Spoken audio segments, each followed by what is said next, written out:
Bismillahirrahmanirrahim. Alhamdulillahirabbil alamin. Wa bihi nasta'in ala umurid dunya waddin. Wassalatu wassalamu ala asyrafil anbiya'i wal mursalin nabiyina Muhammad wa ala alihi wa sahbihi ajma'in wa man ihtada bihudah wattaba'a atharahu ila yaumiddin. Amma ba'd. Ayyuhal ikhwah wal akhwat, kita lanjutkan kajian kita, daurah kita membaca kitab Al-Wasiyah As-Sughra karya Syekhul Islam Ibnu Taimiyah rahimahullahu taala. Beliau mengatakan, wa yanbahi an takunal hasanatu min jinsi sayyiati fa innahu ablaghu fil mahwi. Dan yanbahi, kalimat yanbahi itu kalau dalam Al-Quran dan hadis, ya, kalau ada kata la yanbahi itu berarti haram. Itu kalau dalam Al-Quran atau dalam hadis. Seperti wa ma yanbahi lirrahmani ayyattahidha walada. Dan tidak halal bagi Allah Subhanahu wa taala, haram bagi Allah Subhanahu wa taala untuk menjadikan anak. Atau dalam hadis, la yanbaghi li ahadin an yasjuda li ahadin. Tidak boleh, tidak halal bagi seorang untuk sujud kepada orang lain. Itu kalau dalam Al-Quran dan hadis. Adapun kalau dalam ucapan para ulama, kalimat la yanbaghi artinya tidak pantas. Artinya tidak pantas. Jadi bukan bermakna haram. Beliau mengatakan dan selayaknya, hendaknya, jadi anjuran saja, tapi tidak wajib. Antakunal hasanatu min jinsi sayyiati, hendaknya kebaikan itu, ya, yang sejenis dengan keburukan. Fa innahu ablaghu fil mahwi, karena itu akan lebih menghapus. Misalkan kalau dulu pecinta nyanyian, berarti kalau bertobat, ya, maka dengan lawannya, yaitu dengan mendengarkan Al-Quran.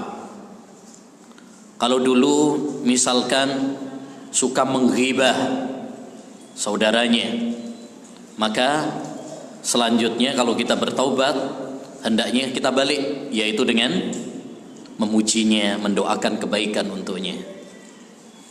Kalau dulu durhaka kepada orang tua, maka kalau bertaubat caranya adalah dengan berbakti kepada orang tua, mendoakan kebaikan untuk orang tua. Itu akan lebih cepat untuk menghapus dosa-dosa kita. Tapi ini nggak mesti. Dalam sebuah hadis, Rasulullah pernah menceritakan tentang seorang wanita yang berzina, seorang wanita pelacur di zaman Bani Israel, diampuni dosa-dosanya oleh Allah SWT gara-gara ngasih ngasih minuman kepada anjing. Dan itu tidak sejenis, ya, antara zina dengan memberi minum. Itu menunjukkan bahwa itu bukan sesuatu yang wajib, ya. Tapi kalau ada yang sejenis, maka itu lebih utama. Lalu beliau mengatakan wadzunubu tazulu mujibuha bi asya. Dan dosa-dosa itu bisa dihilangkan dengan beberapa hal. Jadi ini beliau membahas tentang sebab-sebab, kiat-kiat, amalan-amalan pelebur dosa.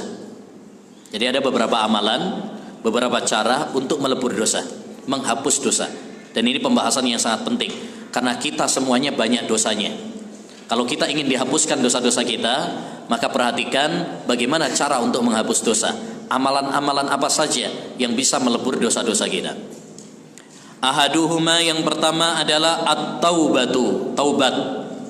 Nih, yang pengen dihapuskan dosanya, caranya yang pertama adalah dengan bertaubat. Taubat artinya menyesali dosa yang telah lalu, meninggalkan, ya, dan meninggalkannya, serta berazam kuat, bertekad bulat untuk tidak mengulanginya. Itu namanya taubat kepada Allah Subhanahu wa taala. Dan taubat hukumnya adalah wajib. Ya ayyuhalladzina amanu tubu ilallahi taubatan nasuha.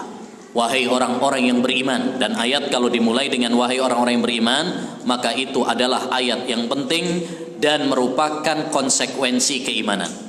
Kalau kalian betul-betul beriman, laksanakan perintahku dalam ayat ini, yaitu bertobat. Kalau nggak mau bertobat, berarti ada yang salah dalam keimanannya. Wahai orang-orang yang beriman, bertobatlah kalian dengan taubat yang sesungguhnya. Dan taubat, ayyuhal ikhwah, banyak keutamaannya.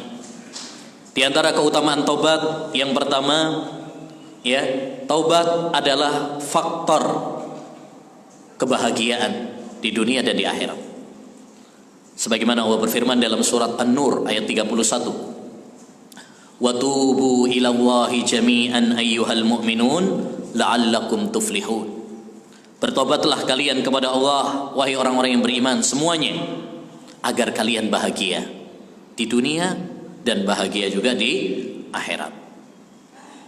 Yang kedua, di antara keutamaan taubat, Allah Subhanahu wa taala akan mengampuni dosa-dosa kita.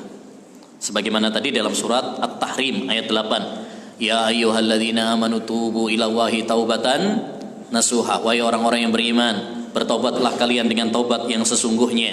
Terus apa? Asa rabbukum ayyukaffira ankum sayyi'atikum. Ya, niscaya Allah akan mengampuni dosa-dosa kalian, wa yudkhilkum jannatin tajri min tahtihal anhar, dan memasukkan kalian ke surga yang mengalir di bawahnya sungai-sungai. Jadi dijanjikan oleh Allah bagi orang-orang yang bertaubat dengan yang pertama diampuninya dosa, dan yang kedua dimasukkannya ke dalam surga. Yang ketiga, di antara keutamaan taubat juga, ya, orang yang bertaubat akan dicintai oleh Allah. Sebagaimana dalam surat Al-Baqarah ayat 222.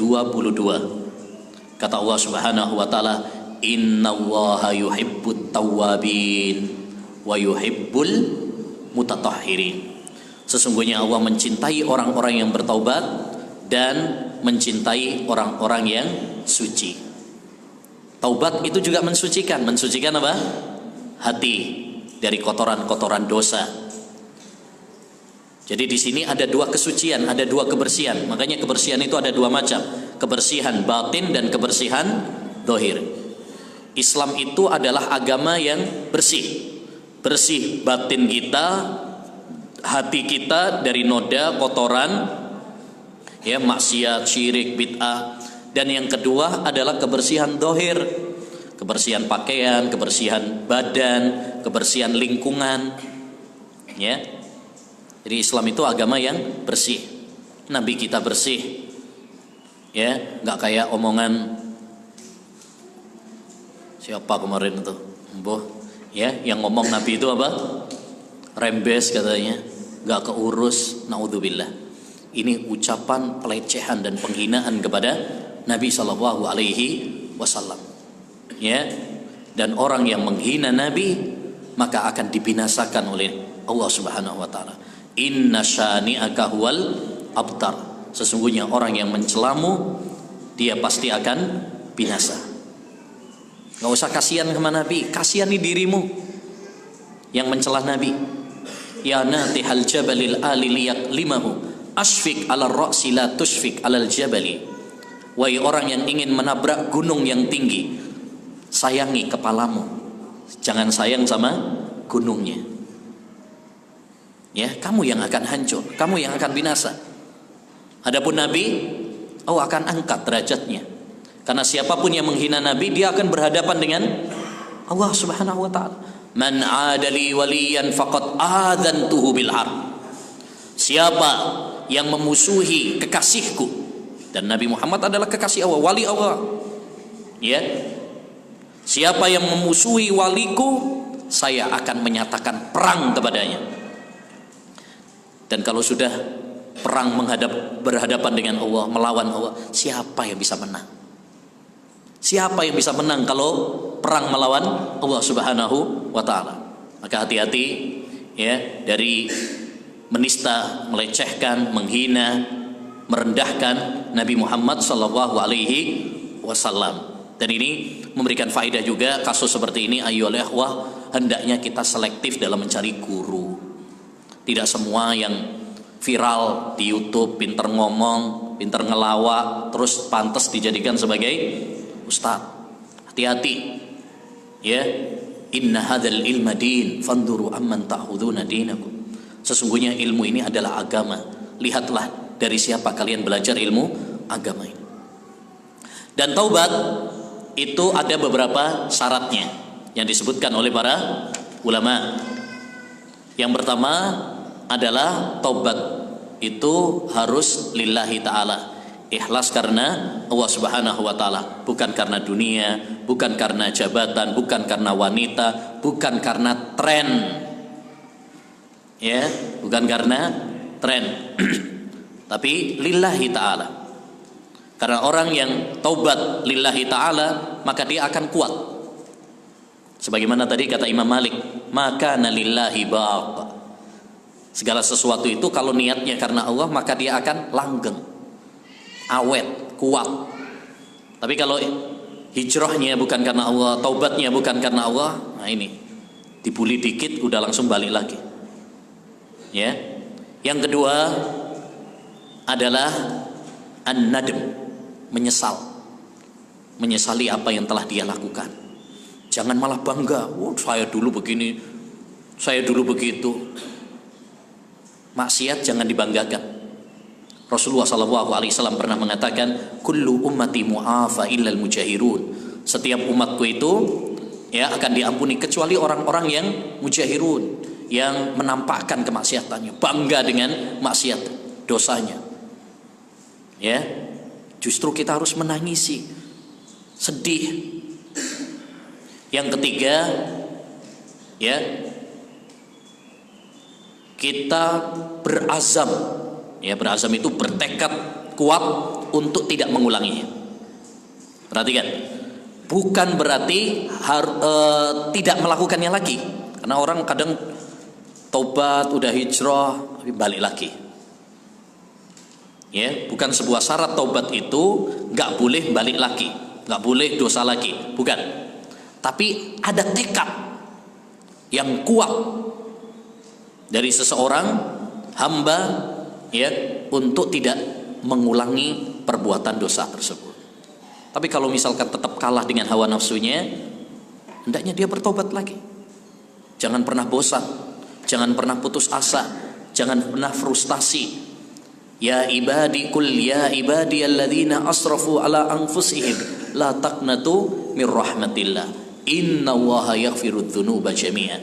Katakanlah wahai para hambaku yang telah melakukan dosa, yang telah berbuat zalim terhadap dirinya, jangan kalian putus asa dari rahmat Allah. Sesungguhnya Allah mengampuni semua dosa. Ya. Kemudian di antara syarat yang lain adalah taubatnya masih pada waktunya. Masih pada waktunya. Dan waktu taubat itu terbagi menjadi dua. Ada waktu yang umum dan ada waktu yang khusus. Waktu yang umum adalah sebelum matahari terbit dari barat. La tanqati'u al-hijratu hatta tanqati at-taubah wa la tanqati'u at-taubatu hatta tatlu asy-syamsu min maghribiha. Hijrah itu tidak putus sampai ya taubat terputus, dan taubat tidak terputus sampai matahari terbit dari barat. Adapun waktu yang khusus adalah kalau sudah sakaratul maut. Ya, itu batas akhir dari taubat kepada Allah Subhanahu wa taala. Ini syarat-syarat yang berkaitan dengan dosa antara seorang hamba dengan Allah Subhanahu wa taala. Adapun jika dosa tersebut kaitannya dengan sesama manusia, maka ada tambahan satu lagi, yaitu meminta maaf dan minta dihalalkan. Jadi walaupun yang 4 tadi sudah dilakukan, tapi kalau belum minta maaf, belum dihalalkan, maka belum disebut sebagai apa? Bertobat. Ya, belum disebut sebagai tobat. Ini kaitannya yang pertama, pelebur dosa yang pertama yaitu dengan bertobat, ya. Yang kedua adalah wasani al-istighfaru min ghairi taubatin. Yang kedua adalah istighfar tanpa taubat. Ini menunjukkan bahwasanya beda antara taubat dengan istighfar. Sebagian para ulama menyamakan antara taubat dan istighfar. Padha wae, ya, sama saja. Tapi yang benar bahwa antara taubat dan istighfar itu ada perbedaan. Di antara perbedaannya, kalau taubat mesti dosa dulu, baru taubat. Itu namanya taubat, yaitu setelah melakukan dosa. Tapi kalau istighfar itu nggak mesti setelah melakukan dosa. Bahkan setelah kita melakukan ibadah, istighfar. Mari kita perhatikan, setelah sholat kita dianjurkan ngomong apa? Astaghfirullah, astaghfirullah. Setelah sholat, bukan habis omben-omben, bukan habis narkoba, ya bukan. Habis sholat. Tapi petunjuk Rasulullah adalah istighfar. Itu menunjukkan bahwa istighfar itu nggak mesti habis melakukan apa? Dosa. Karena istighfar itu kayak doa. Kita berdoa kepada Allah agar mengampuni dosa-dosa kita. Dan kita memang banyak salahnya, banyak dosanya. Kita harus mengakui. Kullu bani adama khata'. Jangan sombong. Oh, saya nggak pernah dosa. Anak suci. Ya. Enggak. Kita ini adalah makhluk yang banyak dosanya, banyak kekurangannya. Karena dosa itu ya bisa dengan meninggalkan kewajiban, bisa dengan menerjang larangan, kekurangan juga bisa dengan meninggalkan sunnah, menerjang sesuatu yang makruh, itu juga kekurangan ya dari seorang hamba. Dan kita tidak lepas daripada semua itu. Dan satu hal yang menarik disebutkan oleh para ulama bahwa manusia itu jatuh di dalam dosa itu ada hikmahnya. Setidaknya ada 2 hikmah, seperti yang disebutkan oleh Imam Ibnu Rajab dalam kitabnya Lataiful Ma'arif. Apa hikmah orang itu kok jatuh dalam dosa? Yang pertama adalah agar dia sadar bahwa dia adalah pendosa, sehingga tidak ujub, tidak sombong. Terkadang orang itu kan merasa apa? Sombong, merasa sok suci. Tapi kalau dia terjatuh ke dalam dosa, dia merasa bahwa dia itu adalah hamba yang banyak dosanya. Sehingga ya dia bertadarruk, bermunajat, ya bersimpuh, merengek kepada Allah Subhanahu wa taala agar diampuni dosa-dosanya. Dan yang kedua, hikmah yang kedua adalah ya untuk merealisasikan nama Allah Subhanahu wa taala Al-Ghaffar, zat yang maha pengampun, At-Tawwab, yang menerima taubat. Ya kalau Allah Subhanahu wa taala itu punya nama Al-Ghaffar, At-Tawwab, terus nggak ada yang salah, nggak ada yang dosa, kan berarti nggak berlaku nama Allah. Jadi ya salah satu hikmahnya adalah agar mewujudkan, merealisasikan dari nama Allah tersebut bahwa Allah menerima taubat, Allah maha pengampun, Allah maha penyayang, ya, dan sebagainya.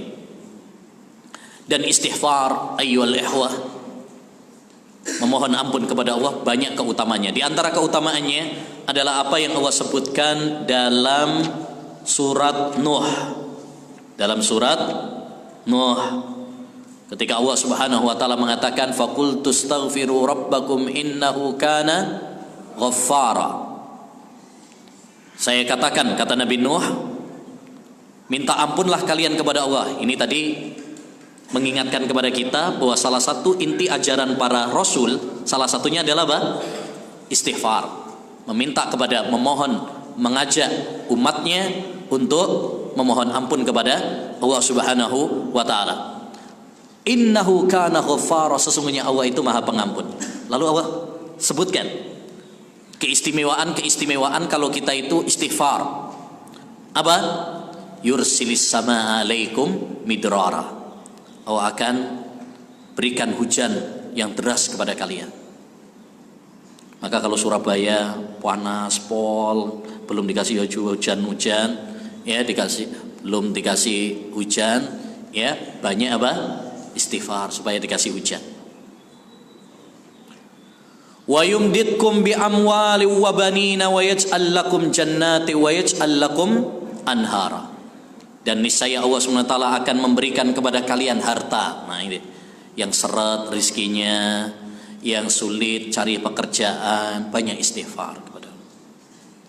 Wa banin, dan anak-anak, ya yang udah nikah tapi belum dikasih momongan, ya pengen punya anak tapi belum dikasih anak, termasuk juga yang belum dikasih jodoh. Doanya apa? Istighfar. Perbanyak istighfar. Udah nadhor, udah usaha ta'aruf, gagal meneng. Nah, doanya apa? Istighfar. Karena Allah tadi berjanji, wabanin, Allah akan kasihkan anak. Ya, dan nggak mungkin orang punya anak kalau nggak nikah kan gitu. Maka sebagian orang kadang, Ustaz, tolong anak kasih doa dong supaya gampang dapat apa? Jodoh. Doanya gampang. Apa? Istighfar. Ya, istighfar. Perbanyak istighfar kepada Allah Subhanahu wa taala. Enggak usah amalan-amalan ritual-ritual, ya, poso mute, ya, amalan ini, amalan itu, malah bid'ah ya. Malah enggak dapat jodoh nanti malah. Ya, kalaupun dapat nanti dapatnya akhwat ahlul bid'ah nanti. Ya. Taib. Jadi itu beberapa keutamaan kalau kita istighfar. Dan di antara keutamaan istighfar juga adalah, ya, istighfar ma'asyiral muslimin akan menjadi tolak bala dari bencana. Ya, dengan kita istighfar kepada Allah Subhanahu wa taala, memohon ampun kepada Allah Subhanahu wa taala, maka Allah akan membentengi kita dari bencana. Sebagaimana di dalam Al-Quran Allah Subhanahu wa ta'ala mengatakan, kalau tadi surat Nuh ayat 10 sampai 13 ya, yang tolak bala adalah dengan istighfar. Ini tolak bala yang syar'i ya. Nah, tolak bala ini ada dua macam, ada tolak bala yang syar'i, ada yang enggak syar'i. Ada yang tolak bala dengan tumbal, sesajen. Nah, ini tolak bala yang syirik malah. Kalau kita pengen tolak bala agar Indonesia nggak dikasih bencana dan sebagainya, salah satu caranya adalah dengan istighfar. Sebagaimana Allah berfirman dalam surat Al-Anfal ayat 33. Kata Allah Subhanahu wa taala, "Wa ma kana Allahu liyu'adzibahum wa anta fihim, wa ma kana Allahu mu'adzibahum wa hum yastaghfirun." Allah tidak akan menyiksa mereka tatkala engkau berada di tengah-tengah mereka. Jadi kalau Nabi masih di tengah-tengah umat, ya nggak mungkin Allah akan menyiksa. Ini penangkal yang pertama, adanya Nabi. Dan ini sifatnya sementara. Makanya dalam ayat tadi, wa ma kana liyu'adzibahum, pakai fi'il mudhari'. Kalau yang belajar bahasa Arab ngerti itu ya. Liyu'adzibahum itu namanya fi'il mudhari'. Adzaba yu'adzibu. Tapi selanjutnya ayat, wa ma kana Allahu mu'adzibahum, pakai mim. Kalau tadi pakai ya, liyu'adzibahum, itu fi'il. Kalau yang kedua, wa ma kana Allahu mu'adzibahum wa hum yastaghfirun. Allah tidak akan menyiksa mereka selama-lamanya selama mereka itu apa? Istighfar. Adanya Nabi itu cuma sementara. Sekarang Nabi udah meninggal dunia. Makanya para sahabat dulu mengatakan, dulu kami punya amalan tolak bala, sekarang sudah hilang satu. Apa yang hilang? Yang pertama yaitu adanya Nabi. Udah nggak ada Nabi, udah meninggal sekarang. Tinggal cuman satu sekarang tolak balanya, yaitu istighfar kepada Allah SWT. Jadi kalau kita pengen negeri kita ini aman, nggak banyak bencana, tsunami, gempa bumi, meletus gunung Merapi, banyaknya banjir, tanah longsor, ya, hendaknya kita banyak istighfar kepada Allah. Kadang orang itu udah banyak dosanya tapi nggak ngakui dosa.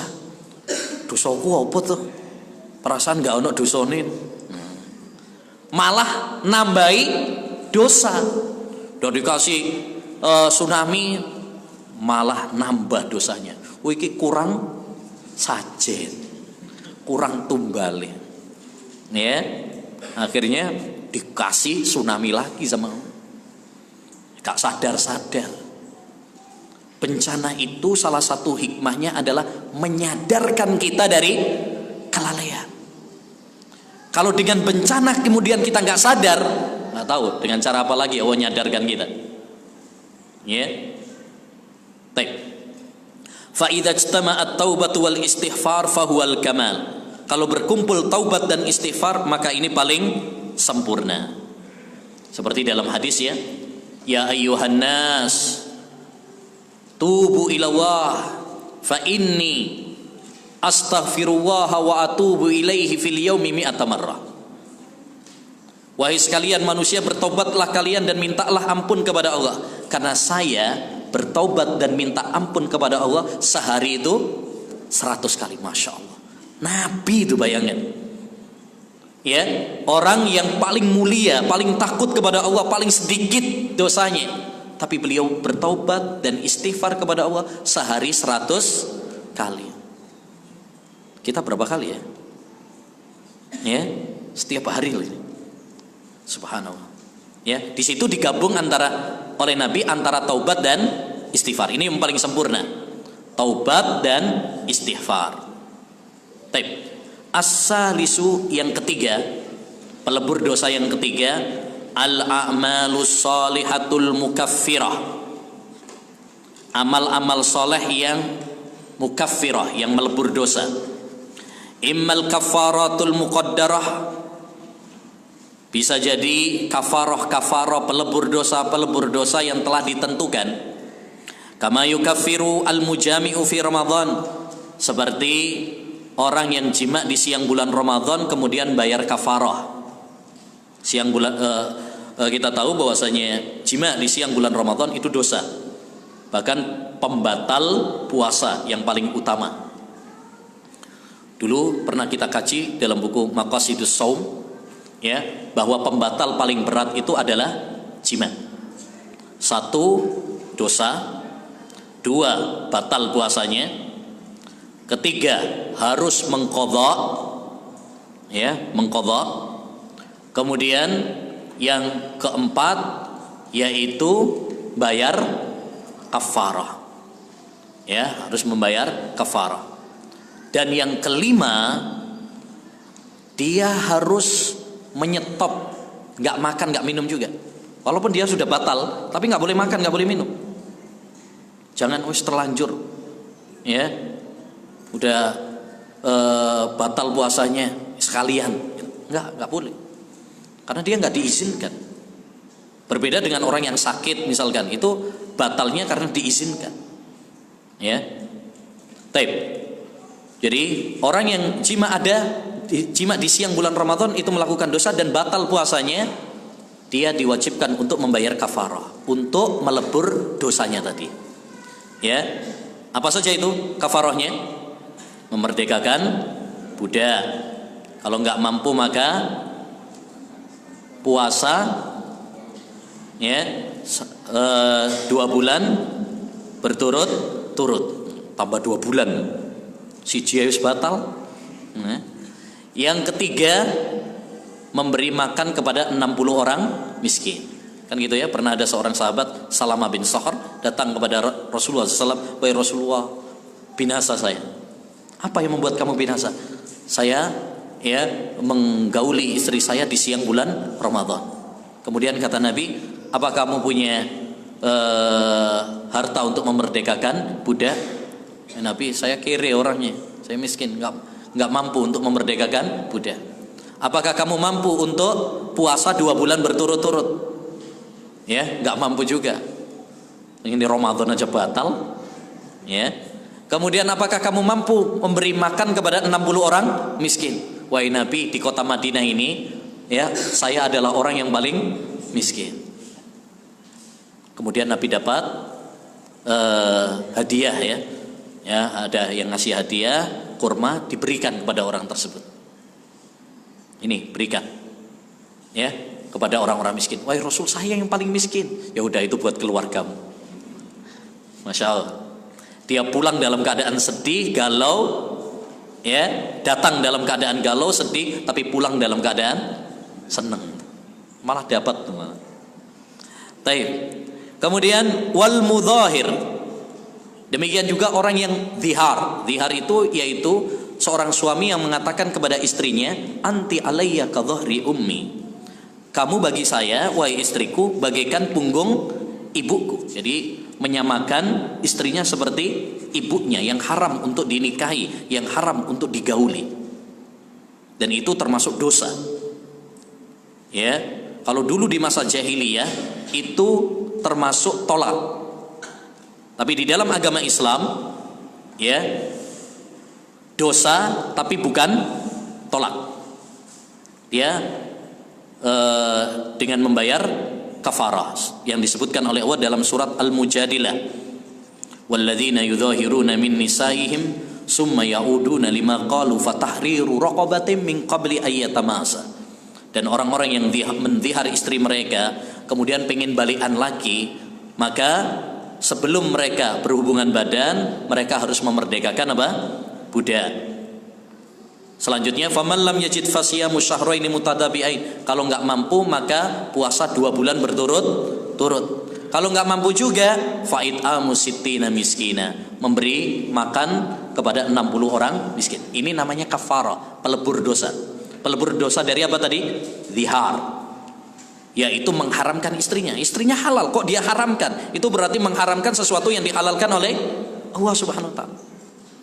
Dosa besar. Baik. Sekarang pertanyaannya, bagaimana kalau ada seorang suami manggil istrinya Umi atau manggil istrinya Dik? Termasuk dihar apa enggak? Ya, ada kan yang manggil Umi gitu kan? Istrinya dipanggil Umi. Umi emang aku makmu. Ya, makmi. Ya. Atau manggilnya kadang Dek gitu ya. Dek emang saya adikmu. Itu termasuk dihar apa tidak? Tergantung niat. Ahsan. Innamal a'malu bin niat. Kalau niatnya dihar itu. Makanya hendaknya dihindari kalau bisa. Ya. Tapi kalau niatnya bukan dihar, ya hanya untuk sekedar panggilan atau ngajari anaknya. Karena kalau nanti manggil namanya nanti ditiru sama anaknya, ya, maka seperti itu tidak termasuk bagian dari zihar. Taib. Wal murtakibu li ba'dhi mahdhuratil hajj au tariku ba'dhi wajibati, atau seorang yang melanggar sebagian larangan-larangan haji. Kita tahu bahwasanya haji atau umrah itu ada larangan-larangannya, seperti jima, ya, atau hal-hal yang bisa mengantarkan, pakai minyak wangi, ya, mencukur rambut atau motong kumis, kuku, ya, pakai pakaian yang membentuk seperti kaos, memakai kopiah bagi laki-laki. Kalau kemudian ada yang melanggar, berarti dia nanti terkena, dia harus membayar apa? Kafarah, ya. Taib. Au tariku ba'dhi wajibatih, atau meninggalkan sebagian kewajiban seperti tawaf, ya, atau seperti sa'i, au qatilus saydi bil kaffaratil muqaddarah, atau membunuh buruan saat ihram, ya, dengan kafarah yang sudah ditentukan. Wahia arba'atu ajnas. Kafarah itu ada 4 jenis. Hadiyun, hadi, yaitu menyembelih binatang di Mekah. Wa itqun, memerdekakan. Wa shadaqatun, dan bersedekah. Wa siyamun, dan puasa. Jadi kafarah itu ada 4. Yang pertama adalah hadiyun. Ini tadi yang masalah haji, ya. Wa itqun, memerdekakan budak. Ini juga menunjukkan kepada kita Islam itu sangat memotivasi agar kita memerdekakan budak. Jadi walaupun budak itu diperbolehkan di dalam agama Islam, disahkan dalam agama Islam, tapi Islam juga menganjurkan kepada kita untuk memerdekakan budak. Ya. Baik. Selanjutnya, wa immal kafaratul mutlaqatu kama qala Hudzaifatu li Umar fitnatur rajuli fi ahlihi wa malihi wa waladihi yukaffiruha as-salatu was-siyamu was-sadaqatu wal amru bil ma'rufi wan nahyu 'anil munkar. Bisa juga kafaroh yang mutlak. Maksudnya kalau tadi kan sudah ditentukan ya, kafaroh yang ditentukan. Jadi kafaroh itu ada dua macam. Ada kafaroh yang sudah ditentukan dengan membayar kafaroh tadi, dengan memerdekakan budak, puasa 2 bulan berturut-turut, memberi makan kepada 60 orang miskin. Itu namanya kafaroh muqaddarah, kafaroh yang sudah ditentukan, kadarnya, jenisnya sudah ditentukan oleh syariat. Ada pelebur dosa yang tidak ditentukan, seperti sholat, puasa, sodako, amar ma'ruf nahi mungkar. Ini pelebur dosa. Ya, wa qad dalla ala dzalikal Qur'anu wal ahaditsus sihah fit takfiri bis shalawatil khams wal jum'ah was siyam wal hajj wasairil a'mal allati yuqalu fiha man qala kadza au amila kadza ghufira lahu ma taqaddama min dambi. Dan ini telah ditunjukkan di dalam Al-Qur'an dan hadis-hadis yang sahih bahwa di antara pelebur dosa itu salat 5 waktu. Seperti dalam hadis as-salawatul khams wal jum'atu ilal jum'ati wa ramadhanu ila ramadhan mukaffiratun lima bainahuma majtunibatil kabair. Salat ke salat berikutnya, Jumat ke Jumat berikutnya, Ramadan ke Ramadan berikutnya, itu adalah pelebur-pelebur dosa selama seorang itu menjauhi dosa-dosa besar. Demikian juga puasa. Nabi mengatakan man shoma ramadhana imanan wahtisaban ghufira lahu ma taqaddama min dzambi. Siapa yang puasa atas dasar iman dan mengharapkan pahala dari Allah akan diampuni dosa-dosanya yang telah lalu. Demikian juga haji. Nabi pernah bersabda, man hajja walam yafsuk walam yarfus raja'aka yauma waladatsu ummu. Siapa yang haji dan dia tidak mengucapkan ucapan yang kotor dan tidak melakukan kefasikan, maka dia akan kembali seperti ya, bayi yang baru dilahirkan oleh ibunya. Artinya bersih dari dosa. Dan banyak amalan-amalan lain yang itu pelebur dosa. Yang kata beliau wahiya katsiratun, itu banyak sekali, liman talaqqaha minas sunan, bagi orang yang mempelajari hadis-hadis. Kalau yang nggak baca hadis ya nggak tahu. Tapi kalau yang belajar hadis ya, banyak di dalam Al-Qur'an maupun di dalam hadis ya, Rasulullah sering mengatakan siapa yang melakukan ini akan diampuni dosanya. Seperti puasa Asyura, puasa apa? Arafah, seperti mengucapkan amin. Kata Nabi kan apa? Orang yang mengucapkan amin, kemudian aminnya berbarengan dengan malaikat, akan diampuni dosa-dosanya oleh Allah Subhanahu wa taala. Banyak. Ya, khususan ma sunnifa fi fadailil a'mal. Lebih-lebih yang ditulis oleh para ulama dalam fadailul a'mal. Keutamaan-keutamaan ya, amalan-amalan ibadah. Jadi ada sebagian buku diantaranya yang ditulis oleh Imam Abdul Ghani Al-Maqdisi misalkan, judulnya Fadailul A'mal. Itu keutamaan wudhu apa, keutamaan sholat apa, keutamaan puasa, keutamaan zakat, keutamaan sedekah, keutamaan zikir, komplit. Ya. Dan perlu diketahui Fadailul A'mal itu cukup dengan yang sahih saja. Nggak perlu yang dhaif. Sebagian orang Masya Allah semangat melakukan Fadailul A'mal tapi pakai hadis yang dhaif. Ya. Seperti saudara-saudara kita misalkan dari Jemaah Tabligh misalkan, mereka semangat Fadailul A'mal tapi pakai hadis-hadis yang dhaif. Jenggot misalkan ya, tapi pakai hadis yang dhaif. Setiap jenggot ada bidadari. Kalau hadisnya nggak ada itu. Ya. Ya, nggak, kita nggak butuh kepada hadis-hadis yang dhaif atau maudhu dalam melakukan amalan-amalan yang sunnah. Kata Imam Ibnul Mubarak, fi sahihil manqul suhlun an sakimi. Dalam melakukan yang sahih itu terdapat kesibukan. Masih banyak, cukup kita melakukan yang sahih, nggak perlu yang dhaif. Kita melakukan yang sahih aja belum bisa semuanya kok. Ngapain pula ngamalkan yang dhaif? Zikir-zikir misalkan, itu banyak yang belum kita amalkan, yang sahih itu. Ngapain ngamalkan yang dhaif? Nggak perlu, malah nggak diterima, karena itu bukan dari syariat. Karena kalau hadisnya palsu, kan berarti bukan dari Nabi, berarti itu bukan dari agama. Kemudian kata beliau, wa'lam annal inayata bihadza min ashaddi ma bil insanil hajatu ilaih. Dan ketahuilah bahwasanya perhatian dengan masalah ini, ya, dengan takwa, dengan pelebur-pelebur dosa ini sangat dibutuhkan oleh manusia.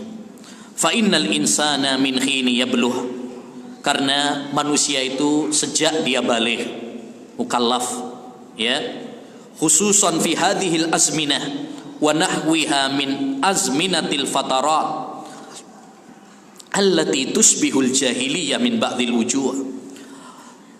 Lebih-lebih pada zaman kita sekarang ini zamannya Syekhul Islam ini, ya, di mana zaman sekarang ini banyak sekali fatarat dosa, banyak bid'ah, banyak syirik, banyak kemaksiatan. Allati tusbihul jahiliyah, yang menyerupai masa jahiliyah. Masya Allah, ini zamannya Ibnu Taimiyah sudah mengatakan banyak kesyirikan, banyak kebid'ahan, banyak kemaksiatan, mirip dengan masa jahiliyah. Ini zamannya Ibnu Taimiyah, apalagi zaman sekarang. Bagaimana pula kalau Ibnu Taimiyah melihat zaman sekarang, ya, udah persis banget kayak zaman jahiliyah, ya, mirip, di mana banyak amalan-amalan jahiliyah dilakukan oleh orang-orang yang mengaku masuk Islam. Antum kalau baca buku yang ditulis oleh Syekh Muhammad bin Abdul Wahab, Masailul Jahiliyah allati khalafa fiha Rasulullah, perangai-perangai jahiliyah yang diselisihi oleh Rasulullah, ternyata banyak dilakukan oleh kaum muslimin. Banyak itu, ratusan yang disebutkan oleh beliau, perangai-perangai jahiliyah, amalan-amalan jahiliyah. Itu kalau kita pelajari, ternyata banyak yang dilanggar oleh umat Islam sendiri. Padahal di antara maqasidus syariah, di antara tujuan pokok syariat itu adalah tampil beda dengan orang-orang kafir. Kita menyelisihi orang-orang kafir, menyelisihi jahiliyah. Jangan sampai kita malah meniru orang-orang kafir. Ya. Fa innal insana qad yansa'u baina ahli ilmin wa din, qad yatalattahu bi umuril jahiliyah bi iddati asya, fa kaifa bi ghairi hada. Sesungguhnya manusia yang tumbuh di antara lingkungan yang ahlul ilmi dan agama saja, ya, bisa jadi kecipratan perkara jahiliyah. Lantas bagaimana dengan orang yang tidak tumbuh di lingkungan yang Islami? Artinya dia tumbuh lingkungan keluarga yang baik saja, ya, teman-temannya baik saja, dia nggak selamat dari perangai jahiliyah, dosa. Apalagi kalau yang memang tinggalnya di lingkungan yang rusak, yang banyak kesyirikan, kebid'ahan, kemaksiatan, ya tambah parah, tambah gampang terjerumus di dalam syirik, bid'ah dan maksiat. Jadi intinya maksudnya kita penting sekali, ya, melakukan amalan-amalan pelebur dosa, karena manusia sebaik apapun dia nggak lepas dari dosa, nggak selamat dari dosa. Ya, terlebih zaman kita sekarang, di mana kaum muslimin, ya, tidak berpegang teguh dengan prinsip-prinsip agamanya. Malah mereka gampang meniru perilaku orang-orang kafir, seperti yang disebutkan oleh Nabi. Selanjutnya kata beliau, wa fi sahihaini, dan di dalam sahihain, yakni dalam Bukhari dan Muslim, ani Nabi sallallahu alaihi wasallam, dari Nabi sallallahu alaihi wasallam, min hadisi Abi Sa'idin Al-Khudri, dari hadis Abu Sa'id Al-Khudri, semoga Allah meridhoinya, bahwa Nabi bersabda, la tattabi'unna sanana man kana qablakum hadwal qudzati bil qudzah, sungguh kalian akan mengikuti perangai-perangai umat-umat sebelum kalian, sejengkal demi sejengkal, sedikit demi sedikit, hatta law dakhalu juhra dhabbin, sehingga seandainya mereka memasuki lubang dhab. Dhab itu sejenis biawak, ya, yang tinggal di padang pasir sana. Walaupun nggak sama, ya, biawak sama Kalau biawak itu bahasa Arabnya warol. Ya, warol. Kalau dhob ya itu beda ya. Tapi sejenis.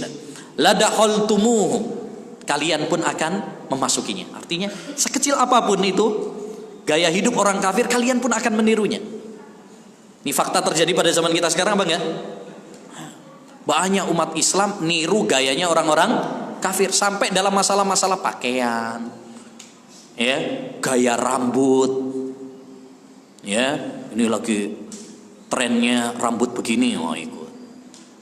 Cara makan, sebagian kaum muslimin makannya pakai tangan kiri, kadang pakai apa itu, digini kan, kayak tos-tosan, ya, ting, ya, pakai gelasnya. Ya, itu niru gayanya orang kafir. Ya, belum lagi dalam masalah-masalah akidah, tauhid, banyak mengkultuskan kuburan. Orang Yahudi seperti itu. Kata Imam Al-Ghazali, "Innal massa wat takbila lil masyahid adatul Yahudi wan Nasara." Ngusap-ngusap, ngelus-ngelus kuburan, petilasan itu adalah adat istiadatnya Yahudi dan Nasrani. Ya, berpecah belah, musuhan antara satu dengan yang lain, cinta kepada dunia, ya, kemudian perayaan-perayaan banyaknya ngambil dari orang kafir. Kaum muslimin ikut-ikutan Natal bersama, pakai apa itu, pakaian apa itu, nah, yang merah itu loh, nah, Santa ya, ya. Kemudian apa perayaan apa lagi yang menyerupai orang kafir? Valentine. Dari mana? Dari orang-orang kafir. Jadi kaum muslimin rahimani wa rahimakumullah, apa yang disabdakan oleh Nabi ini fakta sekarang terjadi pada zaman kita sekarang. Hampir tidak ada perilaku orang kafir kecuali ditiru oleh umat Islam. Dan inilah yang membuat orang Islam sekarang ini apa? Lemah. Tatkala mereka tidak berpegang teguh dengan prinsip agama mereka. Kalau kita ingin mulia, kalau kita ingin jaya, kita harus berpegang kepada prinsip agama kita, Al-Quran dan Sunnah. Sebagaimana kata Umar bin Khattab, "Innana qaumun a'azzana Allahu bil Islam, falam nabtaghil izzata bi ghairi." Kita adalah suatu kaum yang Allah muliakan dengan Islam. Kita tidak akan mulia kecuali dengan Islam. Ya. Wa hadza khabarun tasdiquhu fi qouli ta'ala, dan ini adalah sebuah kabar atau hadis yang kebenarannya ada di dalam firman Allah surat At-Taubah ayat 69, "Fastamta'tum bi khalaqikum kamastamta'al ladzina min qablikum bi khalaqihim wa khuttum kalladzina khadu." Kalian bersenang-senang dengan bagian kalian sebagaimana orang-orang sebelum kalian bersenang-senang dengan bagian mereka. Dan kalian ya hutum, ya, apa namanya, mengejek, menghina seperti mereka, yaitu umat-umat sebelum kalian. Ini artinya apa? Jangan sampai kita ini menyerupai orang-orang sebelum kita yang terkena dua fitnah, fitnah syubhat dan fitnah syahwat. Fitnah syubhat dan fitnah syahwat. Wa hadza amrun qad yasri fil muntasibina ila ad-din minal khassa kama qalahu ghairu wahidin minas salaf. Ya. Dan ini adalah suatu perkara yang menjalar kepada orang-orang yang beragama juga. Jadi bukan hanya orang awam saja, orang-orang yang sudah belajar ilmu agama pun mereka mengikuti latah kepada orang-orang kafir juga.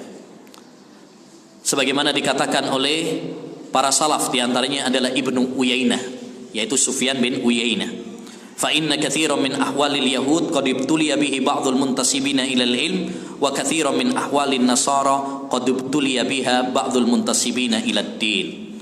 Karena banyak perangai-perangai orang-orang Yahudi diikuti oleh sebagian orang yang berilmu. Maksudnya orang-orang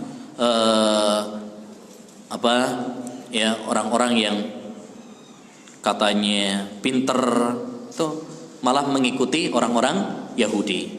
Dan perbuatan-perbuatan Nasara diikuti oleh sebagian orang yang katanya ahli ibadah, orang-orang sufi, itu malah beragama tanpa dalil, hanya perasaan, hanya mimpi, pakai hadis-hadis palsu dan sebagainya. Ya, kalau yang mengikuti orang Yahudi, maksudnya tadi orang-orang liberal yang katanya pinter, sehingga mereka dilaknat oleh Allah Subhanahu wa taala karena punya ilmu tapi tidak mengamalkan. Kalau orang Nasrani, mereka beribadah tapi nggak pakai ilmu. Ya, taib. Wa idzil amru kadzalik faman syaraha Allahu sadrahu lil Islam fahuwa ala nurin min rabbih wa kana mayyitan fa ahyahu wa ja'ala lahu nuran yamshi bihi fin nas la budda an yulahidha ahwal al jahiliyah wa tariqil ummatainil maghdubi alaihim wadh-dhalin minal yahudi wan nasara fayara anna qad ibtuliya bi ba'di dzalik. Ya, maka apabila telah jelas hal itu, maka barang siapa yang dilapangkan dadanya oleh Allah kepada Islam, dia akan mendapatkan cahaya dari Rabb-nya. Dahulu dia adalah orang yang mati, kemudian Allah hidupkan dan Allah berikan cahaya sehingga berjalan di muka bumi ini. Dan kita semuanya butuh kepada cahaya Al-Quran dan Sunnah yang akan menyinari perjalanan kita menuju Allah Subhanahu wa ta'ala. Maka kalau kita punya ilmu tentang Islam, kita harus memperhatikan perangai-perangai jahiliyah agar kita tidak terjerumus di dalamnya. Makanya penting tadi mengkaji buku yang tadi saya isyaratkan, yaitu berjudul Masailul Jahiliyah, perangai-perangai jahiliyah. Bukan untuk kita lakukan, tapi supaya kita ini ya, mewaspadai supaya tidak terjerumus dalam perangai-perangai tersebut. Araftu syarra la lisyarri lakin litawaqqih wa man la ya'rifi syarra minal khairi yaqau fih. Aku mengenal kejelekan bukan untuk kulakukan, tetapi agar aku selamat darinya. Taib, fa anfa'u ma lil khassati wal amah al ilmu bima yukhallisun nufus min hadhihi al waratat wa huwa ittiba'us sayyiati bil hasanat wal hasanatu ma nadaballahu ilaihi ala lisani khatamin nabiyyin minal a'mali wal ahlaqi was sifat. Maka hal yang paling bermanfaat bagi orang yang umum maupun orang yang khusus adalah mengilmui apa yang bisa menyelamatkan seorang hamba dari ya dosa-dosa. Apa sih yang bisa menyelamatkan kita dari dosa ini? Dan kemarin alhamdulillah sudah kita bahas ya tentang al-kabair, apa saja dosa-dosa besar yang harus kita jauhi. Ya, banyak kemarin, walaupun daurah 1 hari tapi udah banyak yang sudah kita pelajari, dosa-dosa apa saja dari dosa-dosa besar yang harus kita jauhi. Baik. Jam berapa duhurnya? 26. Baik. Kita berhenti dulu, insyaallah taala nanti kita lanjutkan pada season yang terakhir. Subhanakallahumma bihamdika asyhadu an la ilaha illa anta astaghfiruka wa atubu ilaik. Assalamualaikum warahmatullahi wabarakatuh.